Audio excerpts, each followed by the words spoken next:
ಎಲ್ರಿಗೂ ನಮಸ್ಕಾರ ಪ್ರಿಯ ವೀಕ್ಷಕರೇ, ನನ್ನ ಗುರುಪರಂಪರೆ ಯೂಟ್ಯೂಬ್ ಚಾನಲ್ಗೆ ಸ್ವಾಗತ. ನಾನು ನಿಮ್ಮ ಕೃಪಾ. ನೋಡಿ, ಎಷ್ಟೋ ಜನಕ್ಕೆ ಕುಲದೇವರ ವಿಚಾರ ನಾನು ಹಿಂದಿನ ವಿಡಿಯೋದಲ್ಲಿ ತಿಳಿಸಿದ್ದೀನಿ. ಕುಲದೇವರು ಗೊತ್ತಿದೆ, ಆದರೆ ಕುಲದೇವರ ಆಶೀರ್ವಾದ ನಮಗೆ ಆಗ್ತಾ ಇಲ್ಲ, ಅಥವಾ ಕುಲದೇವರ ದೇವಸ್ಥಾನಕ್ಕೆ ಹೋಗೋಕ್ಕೆ ನಮಗೆ ಆಗ್ತಾ ಇಲ್ಲ. ಅಂತಹ ಸಂದರ್ಭದಲ್ಲಿ ನಾವು ಮಾಡುವಂತಹ ಪರಿಹಾರಗಳು, ಯಾಕಂದರೆ ನೋಡಿ, ಕುಲದೇವತೆಯ ಆಶೀರ್ವಾದ ಇಲ್ಲದಿದ್ದರೆ ನಾವು ಯಾವ ಕೆಲಸವೂ ಮಾಡೋಕ್ಕಾಗಲ್ಲ.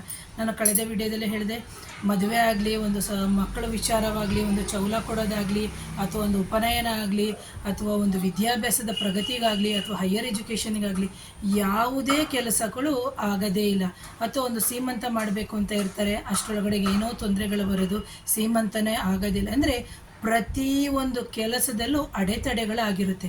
ಹಾಗೆಯೇ ಎಷ್ಟೋ ಜನಕ್ಕೆ ಮಾಂತ್ರಿಕ ಬಾಧೆ ಅಥವಾ ನೆಗೆಟಿವ್ ಎನರ್ಜಿ ಮನೆಯಲ್ಲಿ ಎಂಟ್ರಾಗಿರುತ್ತೆ. ಅಂತಹ ಸಂದರ್ಭದಲ್ಲೂ ಸಮೇತ ನಿಮ್ಮ ಮನೆಯಿಂದ ನಿಮ್ಮ ಕುಲದೇವತೆ ಹೊರಗಡೆ ಹೋಗಿರ್ತಾಳೆ ಅಂತಲೇ ತಿಳ್ಕೊಬೇಕು ಪ್ರಿಯ ವೀಕ್ಷಕರೇ. ಯಾಕೆಂದರೆ ಇದು ಹಲವಾರು ಜನಕ್ಕೆ ಗೊತ್ತಿರಲ್ಲ. ತಂದೆ ಹತ್ರನೂ ಕೇಳಲ್ಲ, ತಾಯಿ ಹತ್ರನೂ ಕೇಳಲ್ಲ, ನಮ್ಮ ಹಿರಿಕರ ಹತ್ರನೂ ಕೇಳಲ್ಲ. ಯಾಕೆಂದರೆ ನಾವು ನಮ್ಮದೇ ಆದ ರೀತಿಯಲ್ಲಿ ನಮ್ಮ ಅಹಂಕಾರದಲ್ಲಿ ನಾವು ಬಂದ್ಬಿಟ್ಟಿದ್ದೀವಿ. ಯಾಕಂದರೆ ಇವತ್ತಿನ ದಿನ ಯಾರನ್ನಾದರೂ ಕೇಳಿದ್ರೆ ಕುಲದೇವ್ರು ಯಾರು ಗೊತ್ತಿಲ್ಲ, ಮನೆದೇವ್ರು ಯಾರು ಗೊತ್ತಿಲ್ಲ, ಇಷ್ಟದೇವ್ರಿಗೆ ಏನೋ ಇಷ್ಟದೇವರು ಅಂತ ಕೇಳಿ ಹೇಳೋಕ್ಕೂ ಅದು ಕಷ್ಟ ಅವರಿಗೆ.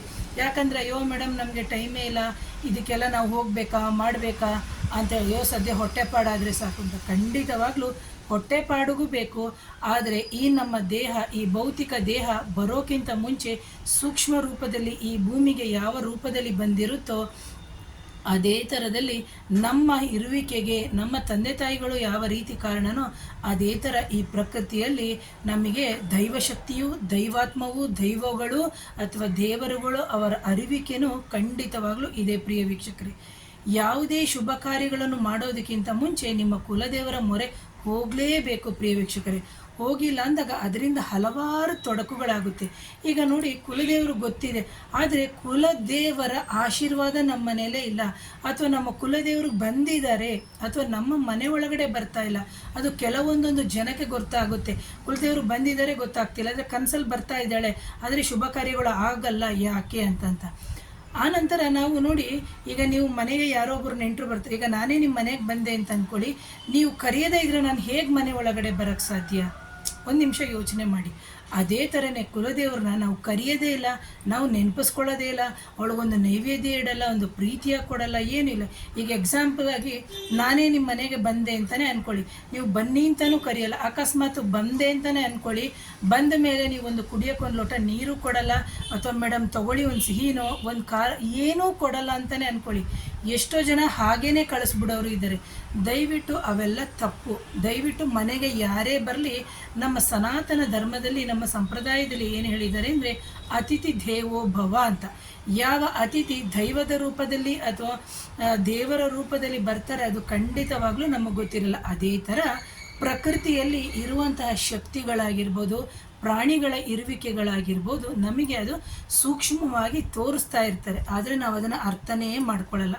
ಅಂತಹ ಈಗ ದೈವ ಬಂದಿದೆ ಅಂತ ಅಂದ್ಕೊಳ್ಳಿ, ನಿಮ್ಮ ಮನೆಗೆ ಬಾಗಿಲಿಗೆ ಬಂದಿದೆ, ಆದರೆ ಅವ್ರು ಒಳಗಡೆ ಬರಲ್ಲ. ಕಾರಣ ಏನು? ಕರೆಯದೆ ಹೇಗೆ ಬರ್ತಾರೆ? ಈಗ ನಾನೇ ಹೇಳಿದೆ, ನನ್ನನ್ನು ಕರೆಯದೆ ನಾನು ಹೇಗೆ ಬರೋಕ್ಕೆ ಸಾಧ್ಯ? ಬರಲ್ಲ.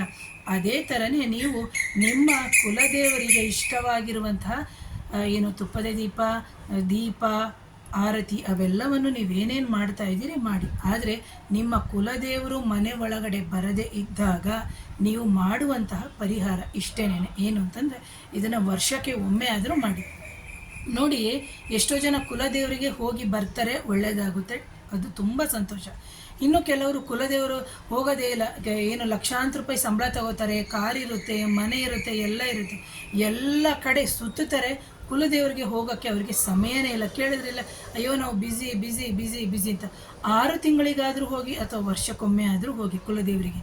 ಅಕಸ್ಮಾತ್ ಕುಲದೇವರು ಗೊತ್ತಿಲ್ಲ ಅಂತಂದವರು ದಯವಿಟ್ಟು ಈ ಏನು ನಾನು ಇವತ್ತು ಪರಿಹಾರವನ್ನು ಕೊಡ್ತಾ ಇದ್ದೀನಿ ಅದನ್ನು ಖಂಡಿತವಾಗ್ಲೂ ಮಾಡಬೇಕು ಪ್ರಿಯ ವೀಕ್ಷಕರೇ. ಮಾಡಿ. ನಾನು ಆರ್ಡ್ರ್ ಮಾಡೋಕ್ಕೆ ಯಾರೂ ಅಲ್ಲ, ಬಟ್ ಏನು ಅಂತಂದರೆ, ಈಗ ಒಂದು ಟೀಚರ್ ಆದವರು ಮಕ್ಕಳಿಗೆ ಯಾವ ರೀತಿ ಎಜುಕೇಷನ್ ಹೇಳ್ಕೊಡ್ತಾರೋ ಅದೇ ರೀತಿ ನಾವು ನಮ್ಮ ವೃತ್ತಿಯಲ್ಲಿ ನಮ್ಮ ಪೂರ್ವಿಕರು, ನಮ್ಮ ಗುರು ಹಿರಿಯರು ನಮಗೇನು ಹೇಳಿಕೊಟ್ಟು ನಾವು ಕೊಟ್ಟು ಪರಿಹಾರಗಳನ್ನು ಕಂಡುಕೊಂಡಿರ್ತೀವೋ ಅದನ್ನು ನಾನು ಶ್ರದ್ಧಾಭಕ್ತಿಯಿಂದ ನನ್ನ ಗುರುವರಿಯರ ಹೆಸರಿನಲ್ಲಿ ನಾನು ಹೇಳ್ತಾ ಬರ್ತೀನಿ. ಅದು ಮಾಡೋದು ಬಿಡೋದು ನಿಮಗೆ ಸೇರಿದ್ದು ಪ್ರಿಯ ವೀಕ್ಷಕರೇ. ಸೊ ನೋಡಿ, ಬೇಕಾಗಿರುವಂತಹ ವಸ್ತುಗಳು ಇಷ್ಟೇನೆ. ಇಜ್ಜಲು ಅಂತ ಸಿಗುತ್ತೆ. ನೀವು ಅದು ಎಲ್ಲೂ ಸಿಕ್ಕಿಲ್ಲ ಅಂತಂದರೆ ಐರನ್ ಮಾಡ್ತಾರಲ್ಲ ಅವ್ರ ಹತ್ರ ಹೋಗಿ ಕೇಳಿದ್ರು ಸಾಕು. ಇಜ್ಜಲು ಜೊತೆಗೆ ಗಂಧ ಬಂದು ನಿಮಗೆ ಸಣ್ಣದಾಗಿ ಇಷ್ಟ ಆಗಲ್ಲ, ಬಿಲ್ಲೆ ಸಿಗುತ್ತೆ. ಆ ಗಂಧವನ್ನು ತಗೊಳ್ಳಿ. ಆ ನಂತರದಲ್ಲಿ ಬಂದು ಅರಿಶಿಣದ ಕೊಂಬನ್ನು ತಗೋಬೇಕು. ಅರಿಶಿಣದ ಕೊಂಬಿನ ಜೊತೆಗೆ ನೀವು ಬಂದು ಕುಂಕುಮ, ಅರಿಶಿಣದ ಕೊಂಬು ತಗೋಬೇಕು, ಕುಂಕುಮ ತಗೋಬೇಕು. ಆ ನಂತರದಲ್ಲಿ ಕೆಂಪು ವಸ್ತ್ರ ತಗೋಬೇಕು. ಆ ಕೆಂಪು ವಸ್ತ್ರ ಉಪಯೋಗಿಸೋರು ಕೆಂಪು ವಸ್ತ್ರ ತಗೊಳ್ಳಿ, ಇಲ್ಲದಿದ್ದರೆ ಹಳದಿ ವಸ್ತ್ರವನ್ನು ನೀವು ತಗೋಬೇಕು. ಇಲ್ಲಿ ನಾನು ಅರಿಶಿನ ಕುಂಕುಮವನ್ನು ಯಾಕೆ ತಗೋತಾ ಇದ್ದೀನಿ ಅಂತಂದರೆ, ಇದು ಸ್ತ್ರೀ ಕುಲದೇವರಾಗಿದ್ದರೆ ಸ್ತ್ರೀ ಕುಲದೇವರಿಗೆ ಅಂತ. ವಿಭೂತಿಯನ್ನು ಯಾಕೆ ಬಳಸ್ತೀವಿ? ವಿಭೂತಿ ಅಂತಂದಾಗ ಇಷ್ಟು ದಪ್ಪ ಕಟ್ಟೆ ಏನು ಇಡೋದು ಬೇಡ, ಅದನ್ನು ತುಂಡು ಮಾಡಿ ಆದರೂ ಇಡ್ಬೋದು. ಇಲ್ಲಾಂದರೆ ವಿಭೂತಿ ಪೌಡ್ರ್ ಅಂತ ಇರುತ್ತಲ್ಲ, ಆ ವಿಭೂತಿ ಪುಡಿಯನ್ನಾದರೂ ನೀವು ಇಡ್ಬೋದು. ಇದನ್ನು ಯಾಕೆ ಅಂದರೆ, ವಿಭೂತಿಯನ್ನು ನಾನು ಯಾಕೆ ಹೇಳ್ತಾ ಇದ್ದೀನಿ ಅಂದರೆ, ಗಂಡು ದೈವಗಳಿಗಾದರೆ ವಿಭೂತಿಯನ್ನು ನಾವು ಶಿವನ ಸಂಪ್ರದಾಯದಲ್ಲಿ ಬಳಸ್ತೀವಿ. ಗಂಧ ಬಂದು ವಿಷ್ಣುವಿನ ಒಂದು ಅಲಂಕಾರದಲ್ಲಿ ನಾವು ಬಳಸ್ತೀವಿ. ಹಾಗಾಗಿ ವಿಷ್ಣುವಿಗೆ ಸಂಬಂಧಪಟ್ಟಿದ್ದಾಯಿತು ಅಂತಂದರೆ ಗಂಧ, ಸ್ತ್ರೀಗೆ ಎಂದಾಗ ಅರಿಶಿನ ಕುಂಕುಮ, ವಿಭೂತಿ ಬಂದು ಶಿವನ ಸಂಪ್ರದಾಯಕ್ಕೆ ಸಂಬಂಧಪಟ್ಟಿರುವಂಥದ್ದು ಅಂತ. ಸೊ ಇಲ್ಲಿ ಬಂದು ಕೆಂಪು ಬಟ್ಟೆಯಲ್ಲೇ ಕಟ್ಟಬೇಕು, ಇಲ್ಲದಿದ್ದರೆ ಹಳದಿ ಬಣ್ಣದ ಬಟ್ಟೆಯಲ್ಲಿ ಕಟ್ಟಬೇಕು. ಇಲ್ಲ ಮೇಡಮ್, ನಮ್ಮ ಕುಲದೇವರಿಗೆ ಕೆಂಪು ಬಣ್ಣದ ಬಟ್ಟೆ ಆಗಲ್ಲ ಅಂದರೆ ಹಳದಿ ಬಣ್ಣದ ಬಟ್ಟೆಯಲ್ಲಿ ಕಟ್ಟಿ. ಇಲ್ಲ, ನಮ್ಮ ಕುಲದೇವರಿಗೆ ಹಳದಿ ಬಣ್ಣದ ಬಟ್ಟೆ ಆಗಲ್ಲ ಅಂತಂದರೆ ಕೆಂಪು ಬಟ್ಟೆಯಲ್ಲೇ ಕಟ್ಟಿ. ಕೆಲವರ ಮನೆಯಲ್ಲಿ ನೋಡ್ಬೋದು, ಅಂದರೆ ಒಬ್ಬೊಬ್ಬರು ಹೇಳ್ತಾರೆ ನಮ್ಮ ಮನೇಲಿ ಕಪ್ಪು ಬಟ್ಟೆ ಆಗಲ್ಲ, ನಮ್ಮ ಕುಲದೇವರಿಗೆ ಕೆಂಪು ವಸ್ತ್ರ ಆಗಲ್ಲ, ನಮ್ಮ ಕುಲದೇವರಿಗೆ ನೀಲಿ ಬಣ್ಣ ಆಗಲ್ಲ ಅಂತ. ಇದನ್ನು ನೀವೇ ಅರ್ಥ ಮಾಡಿಕೊಂಡು ಯೋಚನೆ ಮಾಡಬೇಕು. ನಮ್ಮ ಕುಲದೇವರಿಗೆ ಯಾವ ಬಣ್ಣದ ವಸ್ತ್ರ ಆಗಲ್ಲ ಅಂತ ಅಂದ್ಕೊಂಡು, ಅಂತಹ ಸಂದರ್ಭದಲ್ಲಿ ನಿಮ್ಮ ಕುಲದೇವರಿಗೆ ಸಂಬಂಧಪಟ್ಟಿರುವಂಥ ಬಣ್ಣದ ಬಟ್ಟೆಯನ್ನು ಉಪಯೋಗಿಸಿ. ಇಲ್ಲ, ನಮ್ಮ ಕುಲದೇವರು ಗೊತ್ತೇ ಇಲ್ಲ ಅಂತಹ ಸಂದರ್ಭದಲ್ಲಿ ಕೆಂಪು ಬಣ್ಣ ತೊಗೋಬೋದು, ಹಳದಿ ಬಣ್ಣವನ್ನು ತೊಗೋಬೋದು, ಹಸಿರು ಬಣ್ಣವನ್ನು ತೊಗೋಬೋದು. ನೀವೇನು ಮಾಡಬೇಕು ಅಂದರೆ, ಅರಿಶಿಣದ ದಾರ ಸಿಗುತ್ತೆ, ಇಲ್ಲದಿದ್ದರೆ ಬಿಳಿ ಸಪ್ಪೆ ದಾರವನ್ನು ತೊಗೊಂಡು ಬಂದು ಅರಿಶಿಣವನ್ನು ಹಾಕಿ ಅದನ್ನು ಚೆನ್ನಾಗಿ ನಿವಾಳಿಸ್ಬೇಕು ಮೀನ್ಸ್ ಹಾಕಬೇಕು ಆ ದಾರಕ್ಕೆ. ಆನಂತರ ಕಟ್ ಮಾಡಿಕೊಂಡು ಶುದ್ಧವಾಗಿ ಆ ಬಟ್ಟೆ ಅಥವಾ ಆ ಮೂಟೆ ಅಂತ ಏನಿದೆ, ಮೊದಲಿಗೆ ಗಂಧ, ಇದ್ದಿಲು, ಜೊತೆಗೆ ಅರಿಶಿಣದ ಕೊಂಬು, ಜೊತೆಗೆ ಸ್ವಲ್ಪ ಸಾಂಬ್ರಾಣಿಯನ್ನು ಹಾಕಿ, ಜೊತೆಗೆ ವಿಭೂತಿ, ಅರಿಶಿಣ, ಕುಂಕುಮ ಎಲ್ಲವನ್ನು ಹಾಕಿಬಿಟ್ಟು ನೀವು, ಏಕೆಂದರೆ ಸಾಂಬ್ರಾಣಿ ಯಾಕೆ ಹಾಕ್ತೀವಿ ಅಂತಂದರೆ ಆ ಫ್ರ್ಯಾಗ್ನೆನ್ಸಿಗೆ ಹಾಕ್ತೀವಿ. ಅದಾದ ನಂತರ ನೀವು ಅದನ್ನು ಚಿಕ್ಕ ಮೂಟೆಯ ರೂಪದಲ್ಲಿ ಕಟ್ಕೋಬೇಕಾಗುತ್ತೆ.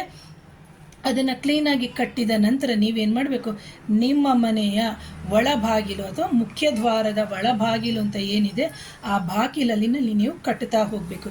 ಇದನ್ನು ವರ್ಷಕ್ಕೊಮ್ಮೆ ನೀವು ಬದಲಾಯಿಸ್ತಾ ಹೋಗ್ಬೋದು. ಗೊತ್ತಿಲ್ಲದೆ ಇದ್ದಂಥ ಸಂದರ್ಭದಲ್ಲಿ ಕುಲದೇವರು ನಿಮ್ಮ ಮನೆ ಒಳಗಡೆ ಬರೋಕ್ಕೆ ತುಂಬ ಈಸಿ ಆಗುತ್ತೆ. ಜೊತೆಗೆ ಧೂಪ, ದೀಪ, ನೈವೇದ್ಯ, ತಾಂಬೂಲಗಳನ್ನು ನೀವು ಸಮರ್ಪಿಸ್ತಾ ಬರಬೇಕು ಪ್ರಿಯ ವೀಕ್ಷಕರೇ. ಎರಡನೇದು, ಇನ್ನೊಂದೇನು ಅಂದರೆ, ಕೆಲವ್ರ ಮನೇಲಿ ನೋಡಬೇಕು, ಯಾವುದೇ ಪೂಜೆಗಳು ಮಾಡಿದ ಮೇಲೆ ಅಲ್ಲಿ ಯಾವುದೇ ರೀತಿಯ ಮಲ್ಲಿಗೆ ಹೂವೇ ಹಾಕಿರಲ್ಲ, ಆದರೂ ಘಮ ಅಂತಿರ್ತದೆ. ಕುಲದೇವರು ಆಗ ಈ ಪರಿಮಳ ವಾಸನೆ ಯುಕ್ತವಾಗಿ ನಿಮ್ಮ ಮನೆಯೊಳಗಡೆ ಬಂದು ಹೋಗಿರ್ತಾಳೆ. ನಾನು ಹೇಳಿದೆ ಆಗಲೇ ಏನಂತಂದರೆ, ಪೂಜೆಯಲ್ಲಿ ನಾವು ಯಾವುದೇ ರೀತಿಯ ಸುಗಂಧ ಭರಿತವಾದ ಸುಗಂಧರಾಜವನ್ನು ಬಳಸಿರಲ್ಲ, ಮಲ್ಲಿಗೆಯನ್ನು ಬಳಸಿರಲ್ಲ, ಅಥವಾ ನಾವೇನು ಹೇಳ್ತೀವಿ ಜವ್ವಾದು, ಅತ್ತರು ಅಥವಾ ಅಷ್ಟಗಂಧಗಳನ್ನು ಬಳಸದೇ ನಾವು ಪೂಜೆಯನ್ನು ಮಾಡಿರ್ತೀವಿ. ಅಂತಹ ಸಂದರ್ಭದಲ್ಲೂ ಘಮ ಅಂತ ವಾಸನೆ ಬರುತ್ತೆ. ಅಂತಹ ಸಂದರ್ಭದಲ್ಲಿ ನೀವು ತಿಳ್ಕೊಬೇಕು, ಇದೆ ಈ ಮೂಟೆ ಕಟ್ಟಿದ ನಂತರ ನಿಮ್ಮ ಮನೆಯಲ್ಲಿ ಈ ಥರ ವಾಸನೆ ಬಂದರೆ ಕುಲದೇವರ ಅರಿವು ಆಗಿದೆ, ಕುಲದೇವರು ನಮ್ಮ ಮನೆಗೆ ಎಂಟ್ರಾಗಿದ್ದಾಳೆ ಅಂತ. ಹೆಣ್ಣು ಕುಲದೇವರಾಗಿದ್ದರೆ, ಅಕಸ್ಮಾತ್ ಗಂಡು ಕುಲದೇವರಾಗಿದ್ದರೆ ನೀವು ಯಾವ ರೀತಿ ತಿಳ್ಕೊಬೇಕು ಅಂತಂದರೆ, ಹೇಗೆ ಹೇಳಬೇಕು ಅಂದರೆ, ಒಂದು ವಿಭೂತಿ ಕಟ್ಟೆ ಅಥವಾ ಭಸ್ಮದ ವಾಸನೆ ನಿಮ್ಮ ಮನೆಯೊಳಗಡೆ ಬರ್ತಾ ಇರುತ್ತೆ. ಕೇಳ್ಬೋದು, ಏನು ಮೇಡಮ್ ನಿಜಾನ ಅಂತ. ಇದೆಲ್ಲ ಅನುಭವದ ಮಾತುಗಳು, ನಾನು ಕೊಟ್ಟು ಆಗಿರುವಂತಹ ಪರಿಹಾರಗಳು. ಕೆಲವರು ಹೇಳ್ತಾರೆ, ಮೇಡಮ್ ನಮ್ಮ ಮನೇಲಿ ಏನೋ ಭಸ್ಮ ಚೆಲ್ದಂಗೆ ಅಥವಾ ಒಂಥರ ವಿಭೂತಿದು ಇದು ವಾಸನೆ ಬರ್ತಾ ಇರ್ತದೆ, ಯಾಕೆ ಏನು ಅಂತಲೇ ಗೊತ್ತಿಲ್ಲಲ್ಲ. ಈ ಪರಿಹಾರ ಮಾಡಿದ ನಂತರ ಅಂತಂದರೆ ಆಗ ನಿಮಗೆ ನಿಮ್ಮ ಕುಲದೇವರ ಒಂದು ಆಶೀರ್ವಾದ ಆಗಿದೆ. ಕುಲದೇವರು ನಿಮ್ಮ ಮನೆ ಒಳಗಡೆ ಬಂದು ನಿಮ್ಮ ಕೋರಿಕೆಗಳನ್ನು ಅಥವಾ ನಿಮ್ಮ ಇಷ್ಟಾರ್ಥಗಳನ್ನು ಅಥವಾ ನೀವು ಇಟ್ಟಿರುವಂತಹ ನೈವೇದ್ಯಗಳನ್ನು ಸ್ವೀಕರಿಸಿ ಆಶೀರ್ವಾದ ಮಾಡಿಬಿಟ್ಟು ಹೋಗಿರ್ತಾರೆ ಪ್ರಿಯ ವೀಕ್ಷಕರೇ. ಹಾಗಾಗಿ ಕುಲದೇವರ ವಿಚಾರ ಅಂತ ಬಂದಾಗ ಬೇಕಾದಷ್ಟು ವಿಚಾರಗಳು ಬರುತ್ತೆ.